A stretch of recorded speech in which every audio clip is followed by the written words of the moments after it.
நம்ம ஒவ்வொருவருமே வந்து பாத்தீங்கன்னாக்கா புறம் சார்ந்து அகம் சார்ந்துன்னு சொல்லுவாங்க. அப்ப நம்ம வந்து ஒரு பக்கம் வந்து வெளி உலகத்தில் இருக்கக்கூடிய விஷயங்களை நம்ம பார்த்து புரிஞ்சுக்கிறது பேர் வந்து அப்ஜெக்டிவ் ரியாலிட்டின்னு சொல்றது.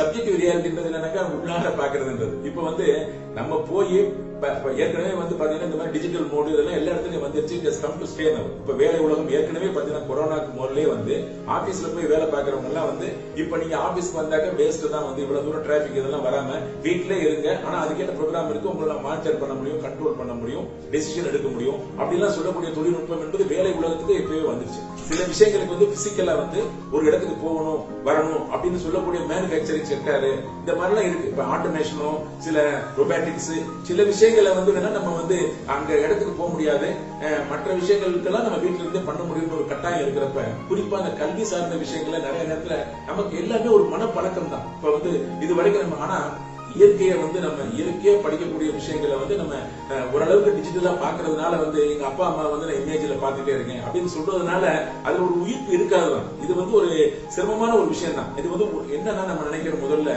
நமக்கு முதல்ல இது வந்திருந்தாக்கா என்னடா எனக்கு முதல்ல அந்த கஷ்டம் நினைக்க வேண்டியது. இது நம்ம உலகத்திற்கு எல்லாருக்கும் வந்திருக்கிறப்ப முதல்ல என்ன நினைக்கிறோம்னா இது எனக்கு முதல்ல கிடையாது, இதுவுமே கடந்து போகும் அப்படின்னு நினைக்கிற மாதிரி ஒரு மனோபாவத்தை முதல்ல எல்லாருமே படிக்கிற பையன்களும் சரி நம்ம மாதிரி எல்லாருமே சரி அந்த மாற்றத்துக்கு முதல்ல தயாராகிறதுன்றது மென்டல் ரெடினஸ் சொல்லுவாங்க. இப்ப அது வந்து என்ன ஆகும்னாக்கா சரி அப்படின்னு அந்த லிமிடேஷன் நம்ம தெரிஞ்சுக்கணும். இப்ப இந்த பஸ் ஸ்டாண்ட்ல பஸ் இப்ப வராது அப்படின்னு சொன்னா அங்க காத்து இருக்கிறது பிரயோஜனம் இல்லை.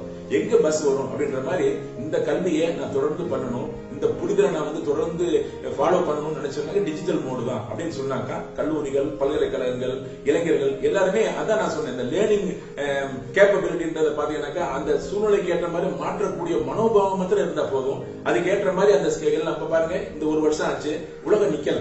இப்ப இந்தியாவில எத்தனையோ ஆனா நிச்சயமா அந்த ப்ராகிரஸோ அந்த ஒரு மன உளைச்சல் என்பது இல்லைன்னு சொல்ல முடியாது. ஆனா ஓரளவுக்கு நம்மளால வந்து ஏன்னா அப்படிதான் நம்ம வந்து லிமிடேஷன் நமக்கு இருக்கும். எப்பவுமே எல்லா காலங்களிலயும் வந்து கட்டற்ற சுதந்திரம்ன்றது இருக்காது.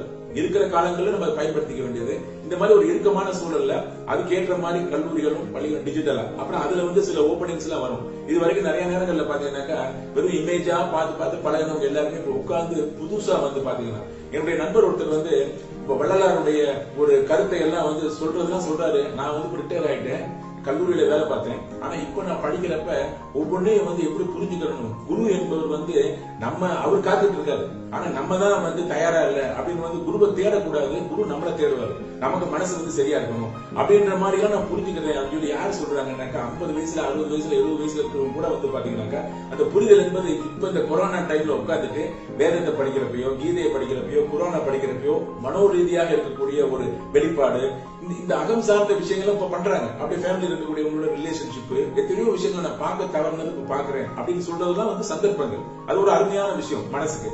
மற்றபடி சில தடங்கள் நமக்கு சில தடைகள் சில சுதந்திரம் எல்லாம் இருக்கிறது. எத்தனையோ பேருக்கு அடிப்படை வசதி இல்லாம இருக்கவங்களுடைய வாழ்வு ஆதாரம் பாதிக்கப்பட்டிருக்கிறது.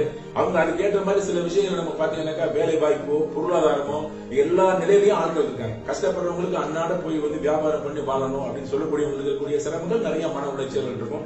ஆனா அது எல்லாமே பாத்தீங்கன்னா அவங்கவுங்களுடைய வில் பவர்ல அந்த அப்படியே பாத்தீங்கன்னா நம்ம உள்ள உட்கார்ந்து போர்வை பொத்திட்டு குளிர் அடிக்கிறது படுத்து தூக்கம் இல்லாம இருக்கிறவங்க இருக்காங்க. ரோட்ல படுத்துட்டு அப்படியே அவங்களா வந்து அந்த குளிருக்கு நடுவில் பனிக்கு நடுவில் வந்து அந்த இம்யூனிட்டியோட அவங்க தூங்குறவங்களும் இருக்காங்க. இதுக்கெல்லாம் என்ன காரணம்னாக்கா அந்த மனசு தான். அதனால வந்து இது வந்து ஒரு கஷ்டமான விஷயம் தான். இது சீக்கிரமா இந்த மேகங்கள் எல்லாம் போகணும், நம்பிக்கை மேகங்கள் வரணும். ஆனா இந்த நேரத்துல எல்லாருக்கும் தானே அப்படி இருக்கு. அதுல நம்ம என்னென்னலாம் யார் யார் எப்படி வந்திருக்காங்க, நம்ம ஏற்கனவே இந்த அளவுக்கு இருந்திருக்குமே அப்படின்னு சொல்ற மாதிரி நம்மளை எவாலுவேட் பண்ணிக்கிட்டு அதுக்கு ஏற்ற மாதிரி எல்லாரும் எதிர்கொள்ற மாதிரி நம்மளும் எதிர்கொள்ளணும். இளைஞர்களும் சரி நானும் சரி எல்லாருமே சரி இந்த நேரத்தில் நம்ம அப்படிதான் அதை வந்து ஃபேஸ் பண்ணணும்.